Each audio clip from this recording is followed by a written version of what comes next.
سلیمان علیہ السلام اللہ کے ایک ایسے نبی ہیں جن کو اللہ تعالیٰ نے علم و حکمت بہت زیادہ نوازا اور دنیا کی حکومت عطا فرمایا.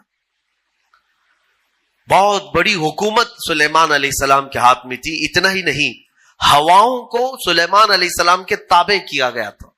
وہ جس طرف چاہتے تھے ہوائیں اس طرف اڑتی.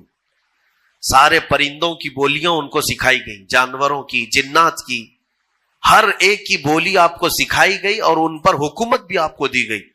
جب سلیمان علیہ السلام کا دربار لگتا تو وہ جس کو کہتے حاضر ہونے کے لیے اسے حاضر ہونا پڑتا، چاہے چونٹی بھی کیوں نہ ہو.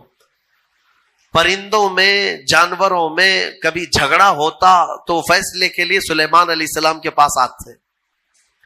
جانوروں کے بھی فیصلے حضرت سلیمان علیہ السلام کیا کرتے. ایک مرتبہ ایسا ہوا کہ سلیمان علیہ السلام اپنے لشکریوں کے ساتھ کسی جگہ گزر رہے تھے اور وہ چونٹیوں کی آبادی سے گزرنے والے تھے. ابھی کافی دور تھے، 1 میل دور. تو چونٹیوں نے محسوس کر لیا کہ سلیمان علیہ السلام آ رہے ہیں. تو ان کی جو ملکہ ہے چونٹیوں کی، وہ کہتی ہے قالت نملۃ یا ایھا النمل ادخلوا مساکنکم لا یحطمنکم سلیمان وجنودہ وهم لا یشعرون. چونٹی کہتی ہے، بڑی والی جو چونٹی تھی ان کی ساری چونٹیوں سے، کہ اے چونٹی کو اپنے اپنے سوراخوں میں چلی جاؤ، اپنے گھروں میں اندر داخل ہو جاؤ، اس لیے کہ سلیمان علیہ السلام اور ان کا لشکر آ رہا ہے، کہیں وہ بے خبری میں تمہیں روند کرنا چلے جائیں. یہ چونٹی نے کہا اور ساری چونٹیاں دوڑنے لگیں. لیکن قرآن میں اللہ فرماتا ہے فَتَبَسَّمَ ضَاحِكًا مِّن قَوْلِهَا. حضرت سلیمان علیہ السلام اس چونٹی کی بات پر ہنس پڑے، مسکرائے. 1 میل دور سے سلیمان علیہ السلام چونٹی کی آواز سن رہے ہیں، چونٹی کی بات کو سن رہے ہیں اور اس پر مسکرا بھی رہے ہیں. میرے عزیزو، یہ عام انسانوں کی بات نہیں، یہ نبیوں کی طاقت کی بات کر رہا ہوں. اللہ تعالیٰ نے انہیں وہ ظرف دیا ہے، وہ کان دیا ہے جس کے بارے میں ہم کہتے ہیں دور و نزدیک کے سننے والے وہ کان لالے کرامت پہ لاکھوں سلام. ہم یہاں سے پکارے وہ وہاں سے سنے، مصطفیٰ کی سماعت پہ لاکھوں سلام. ہمارا موقف اور ہمارا عقیدہ قرآن کے مطابق ہے یا نہیں؟ جب سلیمان علیہ السلام جو بنی اسرائیل کے نبی ہیں چونٹیوں کی پکار سنتے ہیں تو جو سب نبیوں کے سردار ہیں کیا امتیوں کی پکار کو نہیں سنیں گے؟ حضور پاک صلی اللہ تعالی علیہ وسلم یقیناً اپنے ہر امتی کی آواز کو سنتے بھی ہیں. خود میرے آقا نے فرمایا ہے کہ جب کبھی کوئی درود پڑھتا ہے تو اس کے درود کو میں خود اپنے کانوں سے سنتا ہوں. اللہم صلی علی سیدنا محمد وعلی آلہ واصحابہ وبارک وسلم صلاۃ دائمۃ سرمدا ابدا. سلیمان علیہ السلام کے ساتھ ایک بار ایسا ہوا کہ آپ کا دربار لگا تھا، سارے لوگ حاضر تھے، جنات بھی ہیں وہاں پر، چرند پرند جانور حیوانات سب حاضر ہیں. سلیمان علیہ السلام سب کی خبر گیری کر رہے تھے. اس میں ایک پرندہ ہدہد نہیں تھا. ہدہد ایک پرندہ ہے، اونچی اڑان اڑتا ہے، بہت تیز اڑتا ہے. سلیمان علیہ السلام نے دیکھا اور پوچھا کہ یہ ہدہد پرندہ غائب ہے، کہاں ہے؟ سارے تو حاضر ہو گئے، وہ نہیں آیا. فقال ما لی لا اری الہدہد. حضرت سلیمان علیہ السلام کہتے ہیں کیا ہوا ہے ہدہد کو؟ یہاں میں نہیں دیکھ رہا ہوں اس کو، کہاں گیا؟ لَأُعَذِّبَنَّهُ عَذَابًا شَدِيدًا أَوْ لَأَذْبَحَنَّهُ أَوْ لَيَأْتِيَنِّي بِسُلْطَانٍ مُبِينٍ. اگر وہ اس کے بعد آئے گا سخت سزا دوں گا، یا تو اس کو ذبح کر دوں گا، یا تو پھر کوئی معقول وجہ لے کر کے آئے. کوئی عذر ہونا چاہیے کہ محفل میں کیوں نہیں آیا، وہ نبی کی محفل ہے. تھوڑی دیر گزری تھی، اس کے بعد ہدہد آ گیا اور پھر اس کے بعد حضرت سلیمان علیہ السلام کے پاس آ کر اپنی خبر دینے لگا. کیا؟ وہ کہتا انی وجدت امرأۃ تملکہم وأوتیت من کل شیء ولها عرش عظیم. اے اللہ کے نبی، میں جو غائب تھا اس کی وجہ یہ ہے کہ میں اڑتے اڑتے ایک ایسے ملک میں پہنچ گیا جہاں میں نے دیکھا کہ ایک خاتون لوگوں پر حکومت کر رہی ہے، ایک لیڈی حکومت کر رہی ہے. وہ عورت، اس کو اللہ تعالیٰ نے بہت مال و دولت سے نوازا ہے، مردوں پر وہ حکومت کر رہی ہے. وجدتها وقومها يسجدون للشمس. لیکن وہ کہتا ہے ہدہد، اس کی بات تو یہ ہے کہ میں نے اس کی قوم کو اور اس کو دیکھا کہ وہ سورج کی عبادت کرتے ہیں، اللہ کو چھوڑ کر سورج کی عبادت کرتے ہیں۔ پتہ یہ چلا کہ پرندوں کو بھی عجب لگتا ہے کبھی کوئی اللہ کے علاوہ دوسرے کی عبادت کرے۔ ہاں، یہ پرندے بھی ان پر لعنت بھیجتے ہیں، کہاں کہاں جھک رہے ہو تم؟ اللہ رب العزت جس نے پیدا کیا، سارے پرندے اگر کسی کی تسبیح بیان کرتے ہیں تو رب ذوالجلال کی۔ قرآن میں اللہ نے فرمایا وَإِن مِّن شَيْءٍ إِلَّا يُسَبِّحُ بِحَمْدِهِ، کوئی چیز دنیا میں ایسی نہیں جو اللہ کی حمد اور تسبیح نہ کر رہی ہو، وَلَٰكِن لَا تَفْقَهُونَ تَسْبِيحَهُمْ، ہاں یہ اور بات ہے کہ تم ان کی تسبیح کو سمجھ نہیں پاؤ گے۔ اگر کوا کائیں کائیں کر رہا ہے تو تمہیں کائیں کائیں لگے گا، لیکن وہ اللہ کی حمد بیان بھی کر رہا ہے، اسے سبحان بھی کہہ رہا ہے۔ تو پرندوں کو بھی عجب لگتا ہے جب سورج کے پرستشوں پجاریوں کو دیکھیں اور آگ کی پوجا کرنے والوں کو دیکھیں تو پرندوں کو بھی تعجب لگتا ہے۔ سلیمان علیہ السلام کے سامنے آ کر کے اس نے شکایت کیا، میں نے ایک عورت کو دیکھا ہے، اس کا نام سبا بلقیس ہے، اس کا نام سبا بلقیس ہے، اور وہ ایک بہت ہی عالی شان تخت پر بیٹھتی ہے، اس کا تخت بڑا مضبوط ہے، سونے اور چاندی سے جڑا ہوا، 80 گز لمبا 40 گز چوڑا، اتنا بڑا تخت ہے، اور اس کی حفاظت کے لیے جو لوگ مامور ہیں 7 دروازے بنائے گئے ہیں، اس کے اندر وہ تخت رکھا جاتا ہے، اور ہر دروازے پر پہرے دار الگ ہیں، باڈی گارڈ الگ ہے، جو اس تخت کے اندر تک جانے کے لیے بڑی سیکورٹی ہے۔ تو اس تخت پر وہ بیٹھتی ہے اور اس کو اس پر ناز ہے۔ حضرت سلیمان علیہ السلام نے اس کو معاف کر دیا، چلو کوئی ایک معقول وجہ تو لے کے آیا ہے۔ تب پھر سلیمان علیہ السلام نے کہا ایک خط لکھو اس کے نام پر۔ خط لکھا، حضرت سلیمان علیہ السلام نے پھر اس سے کہا ہدہد سے لے جا اور اس کے پاس ڈال دے یہ خط۔ خط میں کیا تھا؟ سلیمان علیہ السلام نے اس خاتون کو کہا اس سورج کی پرستش اور غیر اللہ کی عبادت سے نکل آ، اللہ رب العزت کی عبادت کی طرف آ، میں تجھے دعوت دیتا ہوں۔ یہ خط میں تھا۔ دین کی دعوت دینا نبیوں کا کام ہی ہے، انبیاء کرام علیہ السلام کا یہی وتیرہ رہا ہے۔ یہ خط لے جا کر کے سبا بلقیس کے پاس ہدہد نے ڈال دیا۔ ہدہد کے اس خط کو دیکھ کر کے وہ پڑھتی ہے، اس کے بعد اس میں لکھا ہوا تھا انہو من سلیمان و انہو بسم اللہ الرحمن الرحیم، سلیمان کی طرف سے یہ خط آیا ہے، اللہ کے نام سے شروع جو نہایت مہربان رحمت والا، اور اس کے بعد جو میٹر تھا اللہ تعالی علیہ واتونی مسلمین، گھمنڈ مت کر، میرے پاس مسلمان ہو کر کے آ جا۔ سلیمان علیہ السلام نے دعوت دی۔ تب سبا بلقیس، اس کا اپنا ایک رعب تھا، اس کی فوج تھی، اس کی رعایا تھی، حکومت تھی، تو اس نے اپنی قوم کے بڑے بڑے اعزاء کو بلایا، جو شرفاء تھے ان کو بلایا اور مشورے کے لیے پوچھا کہ لوگوں دیکھو میرے پاس سلیمان علیہ السلام کی طرف سے خط آیا ہے اور وہ مجھے بلا رہے ہیں کہ تو یہ سورج کی پرستش چھوڑ اور میرے دین پر آ جا، اللہ وحدہ لا شریک کی عبادت کر، تم لوگ کیا مشورہ دیتے ہو؟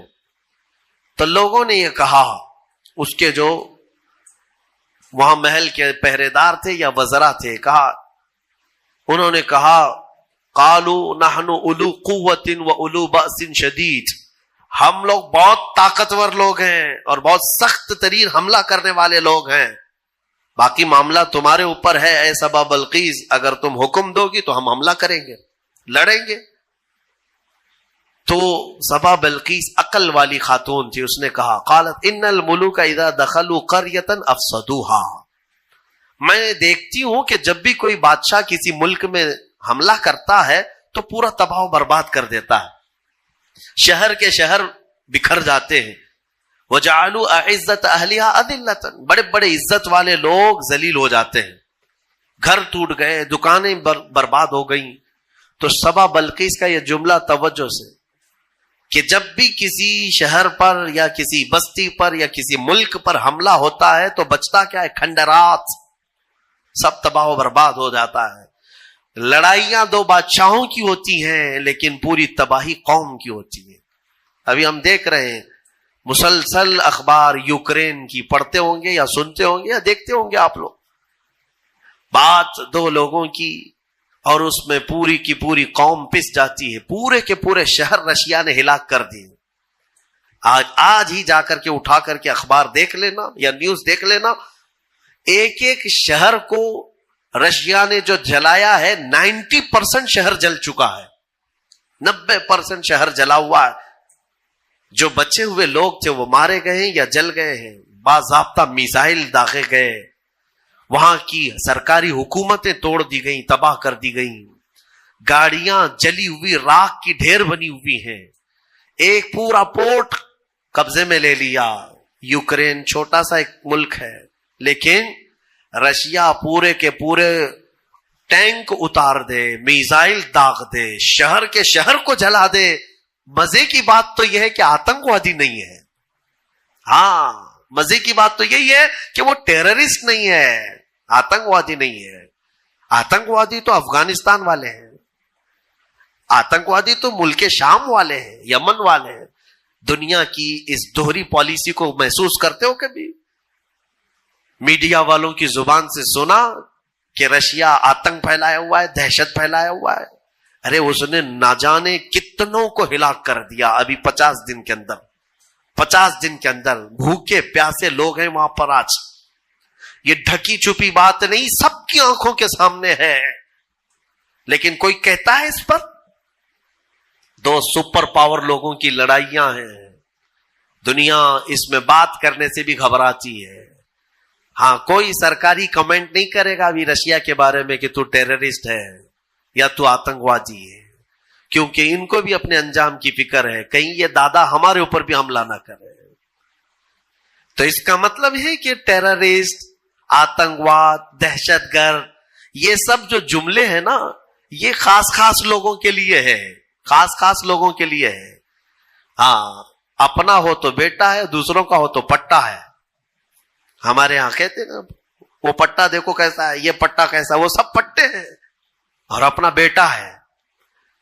تو ان کی جس سے جمتی ہے, ملتی ہے, وہ پورا کا پورا شہر تباہ کرے, نہیں امن کے لیے کر رہا ہے وہ. اور اگر کہیں کسی کے ہاتھ میں بلیڈ میں مل گیا تو ارے یہ تو بڑا آتنکوادی ہے. یہ ہے دنیا کی پالی. بہرحال میں جو بات عرض کر رہا تھا, سبا بلقیس کی بات صحیح ہے کہ اس نے کہا کہ جب بھی کبھی بادشاہ کسی شہر میں آتے ہیں تو سب تباہ کرتے ہیں. میں یہ کام کرتی ہوں کہ کچھ ہدیے, تحفے, مال سلیمان علیہ السلام کے ہاں بھیج دیتی ہوں. اگر وہ مال کے لیے ہی کر رہے ہیں تو یہ ہدیے لے کر کے چپ بیٹھ جائیں گے, خاموش ہو جائیں گے, ٹیکس لے لیں گے میرے سے, لڑائی نہیں کریں گے اور نہ ہی مجھے دین کی دعوت دیں گے. تو بہت سارے قیمتی تحفے دے کر کے بلقیس نے بھیجا سلیمان علیہ السلام کے پاس. وہ لوگ لے کر کے آئے, کہا ہماری ملکہ نے آپ کے حوالے کیا ہے. حضرت سلیمان علیہ السلام نے دیکھا, کہا ارجع الیہم, لے جاؤ اپنی ملکہ کے پاس یہ واپس. اس سے کئی گنا زیادہ اچھا مال میرے مولا نے مجھے دیا ہے. تمہاری ملکہ, تمہاری خاتون مجھے مال سے خریدنا چاہتی ہے, لے جاؤ. دین کی دعوت ہم نے مال کے لیے نہیں دی, یہ واپس لے جاؤ. اور اگر اس کا ارادہ نہیں ہے, ہم ابھی آ رہے ہیں اپنا لشکر لے کر کے. ایسا لشکر لے کر کے آئیں گے کہ نہ پہلے کبھی تم نے سنا تھا نہ بعد میں کوئی سنیں گے. اور اس کے بعد جب ان لوگوں کو پلٹا دیا واپس, پھر سلیمان علیہ السلام نے اپنے ہی مجمع میں پوچھا کہ یہ تو گئے واپس, اپنی ملکہ کو کہیں گے تو وہ آئے گی ضرور, آئے گی ضرور. لیکن میں یہ چاہتا ہوں کہ سبا بلقیس کے آنے سے پہلے اس کا تخت یہاں لایا جائے. کوئی ہے مجمع میں؟ قرآن میں ہے, قال عفریت من الجن انا آتیک بہ قبل ان تقوم من مقامک. ایک سرکش جن کھڑا ہوا, جنات میں سے ایک جن کھڑا ہوا اور اس نے کہا اے اللہ کے نبی میں لے کر آؤں گا. کتنی دیر میں؟ کہا آپ کی مجلس ختم ہونے سے پہلے لے آؤں گا. سلیمان علیہ السلام فلسطین میں ہے اور سبا بلقیس غالباً یمن کے کسی علاقے میں. یہ تقریباً 1000 کلومیٹر سے زیادہ کا فاصلہ ہے. اور جن کہتا ہے کہ آپ کی مجلس ختم ہونے سے پہلے میں لاؤں گا. ہماری تفسیر کی مجلس چل رہی, کتنی دیر چلے گی؟ یا سلیمان علیہ السلام کی مجلس ہوگی, دن بھر چلے, آدھا دن, پاؤ دن, گھنٹہ, اس نے کہا تو سلیمان علیہ السلام نے کہا اس سے بھی جلدی مجھے چاہیے، اس سے بھی جلدی چاہیے۔ جن، آپ یہی سمجھتے ہیں نا جنات سب سے زیادہ طاقت والے ہیں، اور جنات کو حاصل کرنے کے لیے بیچارے کتنے کیا کیا عملیات میں لگے رہتے ہیں اور سر پھرے بن جاتے ہیں۔ ہاں، موکل چاہیے، جنات چاہیے، کائے کو چاہیے؟ ارے ایک جنات قابو میں آئے گا تو ایک بینک پوری اٹھا کے لائے گا۔ ہاں، دیکھا ہے کہیں کوئی ایکسس بینک لوٹ کر کے جنات لے گئے ہوں؟ کوئی بینک اٹھا کر کے؟ خواہ مخواہ کی چیزوں پر کیوں پڑے رہتے ہو؟ یہ ان باباؤں کے چکر ہیں جنہوں نے تن آسانی تمہیں سکھائی ہے، تم کو اپنی طاقت معلوم نہیں۔ جنات دنیا میں اگر کسی سے ڈرتے ہیں تو ہم انسانوں سے ڈرتے ہیں، تمہیں پتہ ہی نہیں، انسانوں سے ڈرتے ہیں۔ اگر ڈرنا ہوتا تو سب کو مار چکے ہوتے ہو ابھی۔ اللہ نے تمہارا رعب رکھا ہے جنات پر، وہ براہ راست ڈائریکٹ آ کر نقصان نہیں پہنچاتے۔ خیر، اس کے بعد ہوا کیا؟ قال الذی عنده علم من الکتاب انا آتیک بہ قبل ان یرتد الیک طرفک۔ پھر سلیمان علیہ السلام کے امتیوں میں سے ایک انسان وہ کھڑے ہوئے جن کے پاس کتاب کا علم تھا۔ کون سی کتاب؟ زبور کا۔ زبور کے وہ حافظ تھے، نبی نہیں تھے۔ سلیمان علیہ السلام کی امت کے ایک ولی تھے آصف بن برخیا، وہ کھڑے ہوئے، کہا اے اللہ کے نبی میں لے آتا ہوں۔ کہا کب تک لاؤ گے؟ کہا آپ کی پلک جھپکنے سے پہلے لاؤں گا، آپ کی پلک جھپکنے سے پہلے لاؤں گا، اتنا فاسٹ۔ اور قرآن کہتا ہے فَلَمَّا رَآهُ مُسْتَقِرًّا عِنْدَهُ۔ حضرت سلیمان علیہ السلام سے بھی بات ہو رہی تھی، پھر سلیمان علیہ السلام نے پلٹ کر کے دیکھا تو وہ تخت لا چکے تھے۔ ارے اتنی تیز، یہ کون سی طاقت ہے؟ انٹرنیٹ کا زمانہ، فیکس کا زمانہ، کوئی ایسی چیز ہے جو فوراً پارسل میں بھیج دی جائے؟ آج بھی اتنی فاسٹ سروس نہیں آئی۔ یہ 4000 سال پہلے اگر فاسٹ سروس آئی تھی تو تمہیں اندازہ ہونا چاہیے قرآن بتا رہا ہے اولیاء اکرام کی طاقت کتنی ہوتی ہے۔ اور اسی کو میں کہتا ہوں، پھر اندازہ کرو بنی اسرائیل کے ایک ولی پلک جھپکنے سے پہلے تخت لا سکتے ہیں، تو امت محمدیہ کے ولی غوث اعظم عبد القادر جیلانی بغداد میں بیٹھ کر کے اگر یہ فرمائیں کہ میرا مرید مشرق میں ہو اور میں مغرب میں ہوں، اگر اس کا سطر کھل جائے، مجھے اس نے پکارا تو میں وہیں سے اس کی سطر پوشی کروں گا۔ بالکل غوث پاک نے حق فرمایا، کیونکہ اولیاء کو اللہ نے وہ طاقت اور وہ تصرف عطا کیا ہے۔ بہرحال وہ تخت تو آ گیا۔ وہ پتہ نہیں کتنے دنوں کے بعد سبا بلقیس آئی، سلیمان علیہ السلام نے اس میں تھوڑے سے سوراخ کر دی، کچھ جگہ سے کھرچ دیا اور کہا اس کو تھوڑا سا ڈیمیج کر کے رکھو اور دیکھتے ہیں اس کو آنے دو وہ اپنے تخت کو پہچانتی ہے یا نہیں۔ وہ آئی بڑا لمبا سفر طے کر کے، اور بلقیس کے آنے کے بعد سلیمان علیہ السلام نے اندر بلایا اور پھر پوچھا کہ یہ تخت کو پہچانتی ہو، یہ تخت جانتی ہو، تیرا تخت بھی ایسا ہی ہے؟ سبا بلقیس نے کہا میرا تخت ایسا نہیں، میرا یہی تخت ہے۔ قالت کأنہ ہوا، وہ ایسا نہیں ہے، دکھتا نہیں ہے، یہی ہے، دنیا میں ایسا دوسرا تخت ہے ہی نہیں۔ اور اس کے بعد سبا بلقیس نے فوراً کلمہ پڑھا اور سلیمان علیہ السلام کے دین میں داخل ہو گئی۔ یعنی اپنے غرور میں نہیں، یا گھمنڈ میں نہیں، یا بادشاہت کا نشہ نہیں، بلکہ سلیمان علیہ السلام کے دین پر وہ ایمان لائی، اللہ وحدہ لا شریک کی عبادت میں آ گئی۔